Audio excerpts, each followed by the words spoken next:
কেনেকৈ হঠাৎ নগা পাহাৰৰ পৰা নামি আহিছিল ঢল উজনিৰ মহাপ্ৰলয়ৰ প্ৰকৃত কাৰণ কি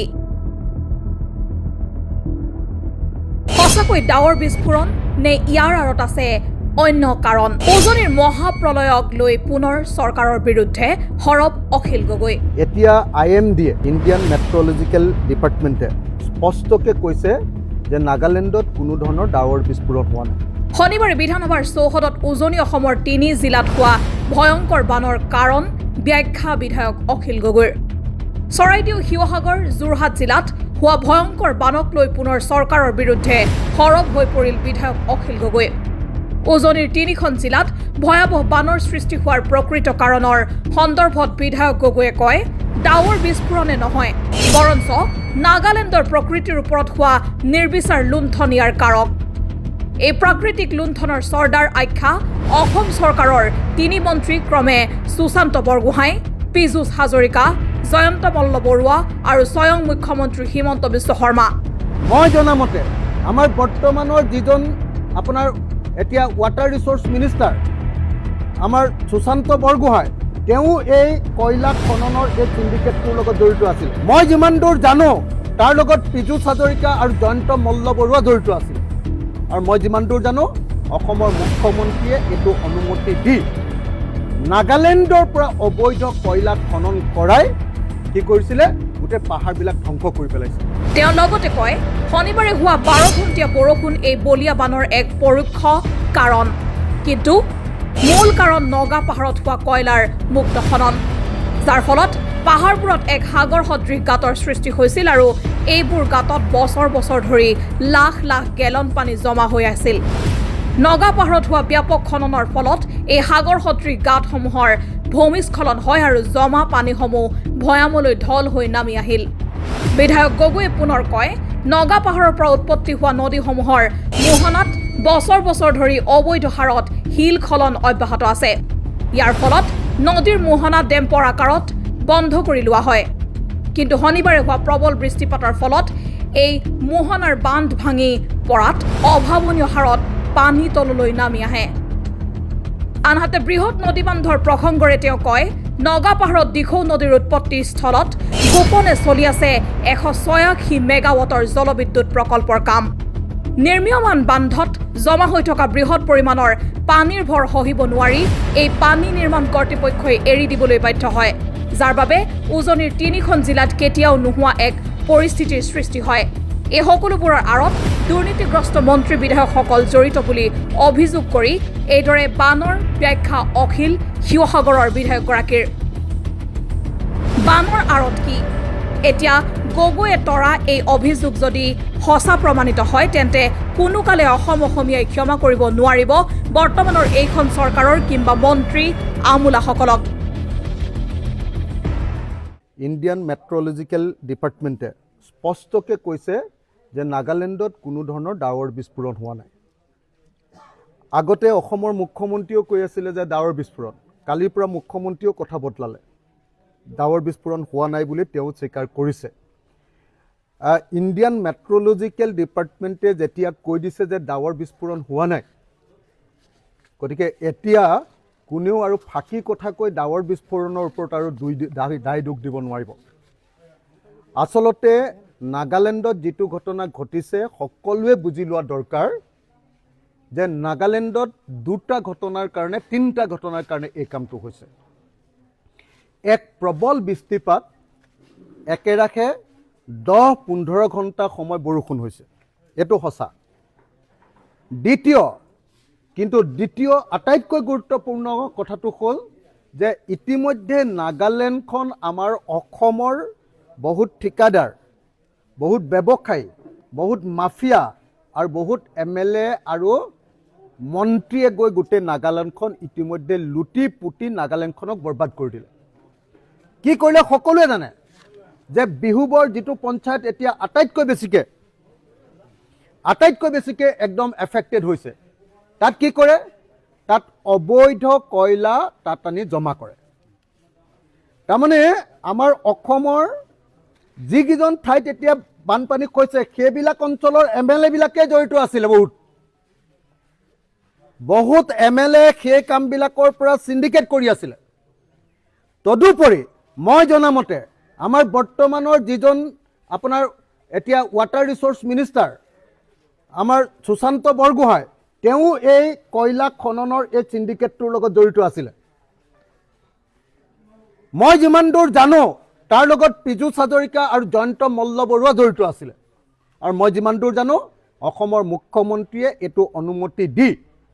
নাগালেণ্ডৰ পৰা অবৈধ কয়লা খনন কৰাই কি কৰিছিলে গোটেই পাহাৰবিলাক ধ্বংস কৰি পেলাইছে কি হৈছিলে জানেনে নাগালেণ্ডৰ গোটেই পাহাৰবিলাকত আমাৰ মন জিলাৰ য'ৰ পৰা কি কয় এডোখৰ মুককচাং কয় না কি কয় এডোখৰ নামটোলা টিজিত হয়নে এই অংশবিলাক এইবিলাক অংশত কি হৈছিলে সকলো সাংবাদিকেও জানে যে গোটেই পাহাৰবিলাকৰ তলবিলাকত একদম মানে কয়লা খান্দি খান্দি খান্দি খান্দি এটা এটা পাহাৰৰ তলখন পুৰা পুৰা ফুপুলা কৰি পেলালে এটা এটা পাহাৰৰ তলত এটা এটা লেক বা পুখুৰী বা হ্ৰদ হৈ গ'ল তাত গোটেই পানী জমা আছে আজি 2-3-5 বছৰ ধৰি ওপৰত খালি পাহাৰটো আছে তলত গোটেই পানী মাজত গোটেই পানী তলত আকৌ হিল তাৰ মাজৰ পৰা কয়লাখিনি উলিয়াই নি গোটেই গাঁত সৃষ্টি হৈ আছিল নাগিনিমৰা অঞ্চলত সেই গোটেই পানী এবাৰ বানপানীৰ লগত একেলগতে যেতিয়া বাৰম্বাৰ বৰষুণ হ'ল 10 ঘণ্টা 15 ঘণ্টা বৰষুণ হ'ল পাহাৰ খহিবলৈ আৰম্ভ কৰিলে এতিয়া পাহাৰ খহাৰ লগে লগে সেই হ্ৰদবিলাকত জমা হৈ থকা অৰ্থাৎ অবৈধ কয়লা খনিবিলাকত জমা হৈ থকা পানীবিলাকো নামি আহিলে তদুপৰি কি কৰিছিলে যে একদম এই সময়খিনিত আমি দেখিছিলোঁ যে আমাৰ 37 নম্বৰ ৰাষ্ট্ৰীয় ঘাইপথৰ সম্পূৰ্ণ মাটিটো তাৰ পৰা আনিছিলে নাগালেণ্ডৰ এই পাহাৰৰ পৰা গতিকে পাহাৰবিলাক ভাঙি চিঙি শেষ তৃতীয় কামটো কি কৰিছিলে নাগালেণ্ডৰ পৰা নামি অহা যিমান নদী আছে সব নদীৰ মোহনাৰ পৰা মুখখনৰ পৰা কি কৰিছিলে আমাৰ ইয়ালে গোটেই শিল বা বোল্ডাৰবিলাক এক্সট্ৰেক্ট কৰিছিলে বিহুবৰ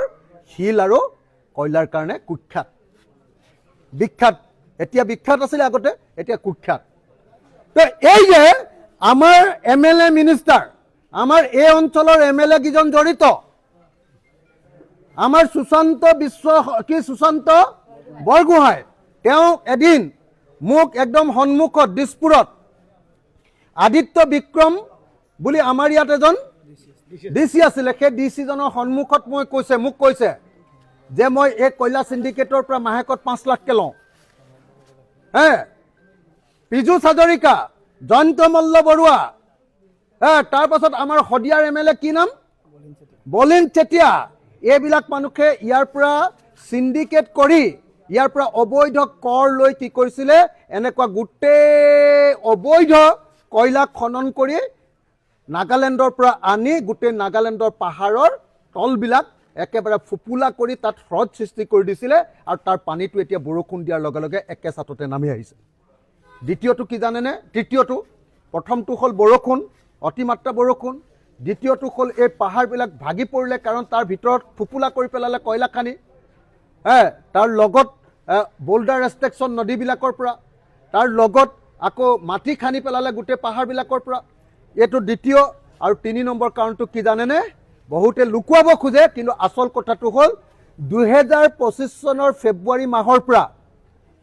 দিখৌ হাইড্ৰ ইলেক্ট্ৰিক প্ৰজেক্ট বুলি আমাৰ দিখৌ নদীৰ ওপৰত নাগালেণ্ডে এটা প্ৰজেক্ট বনাই আছে দিখৌ হাইড্ৰ ইলেক্ট্ৰিক প্ৰজেক্ট বুলি এটা প্ৰজেক্ট বনাই আছে power project hydro electric power project নদী বান্ধ বনাই আছে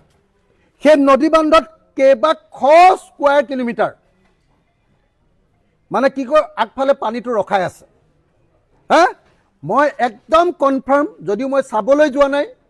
ইতিমধ্যে আপোনালোকে MOEF ministry of environment and ফৰেষ্টৰ হেৰিয়াত দেখিব যে ফেব্ৰুৱাৰী মাহৰ 1 তাৰিখৰ পৰা তাত আচলতে নদী বান্ধ নিৰ্মাণৰ কাম চলি আছে থাৰ্ড ফেজটো মই নিশ্চিত যে দিখৌ নদীৰ সেই নদী বান্ধৰ পানীখিনিও বনাই থকা সময়ত জমা হোৱা পানীখিনিও একেলগতে এৰি দিবলগীয়া হ'ল সেইকাৰণে নদী বান্ধৰ পানী কয়লা খনিৰ পানী বৰষুণৰ পানী সব মিলি নদীবিলাক ইতিমধ্যে বাম হৈ গ'ল কয়লা খানি আৰু শিল খনাৰ কাৰণে নাই আৰু নদীবিলাক একেবাৰে নাইকিয়া হৈ গ'ল আৰু এইবিলাকত আমাৰ স্থানীয় বিধায়কগিজনে গোটেই কামটো কৰে মই নাম নকওঁ স্থানীয় বিধায়কগিজনক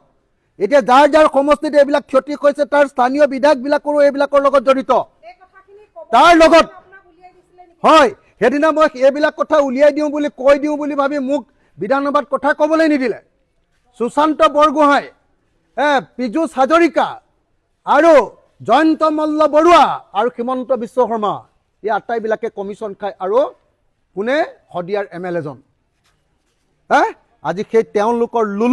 লোভীয়া দৃষ্টিৰ কাৰণে, তেওঁলোকৰ লুণ্ঠনৰ কাৰণে আজি শিৱসাগৰ, চৰাইদেউ আৰু যোৰহাট জিলাখন খতম হৈ গৈছে।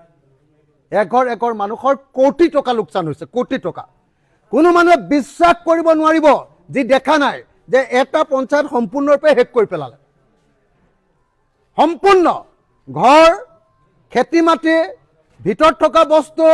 গাড়ী, মটৰচাইকেল, ট্ৰেক্টৰ, পাৱাৰ টিলাৰ, চব, ফ্ৰিজ, টিভি চব শেষ কৰি পেলালে। নাই আৰু একো নাই, খতম। আৰু ঘৰ দুৱাৰবিলাক চব পানী সোমাই বৰবাদ হৈ গ'ল। গতিকে এই যে মহাপ্ৰলয় আহিলে, এই মহাপ্ৰলয়টোৰ কাৰণে আমাৰ লুণ্ঠনকাৰী মন্ত্ৰী, MLA আৰু চিণ্ডিকেটৰ মাষ্টৰকেইটাও জড়িত। ইহঁতিও অপৰাধী। গতিকে ইহঁতৰ ওপৰতো তদন্ত হ'ব লাগে।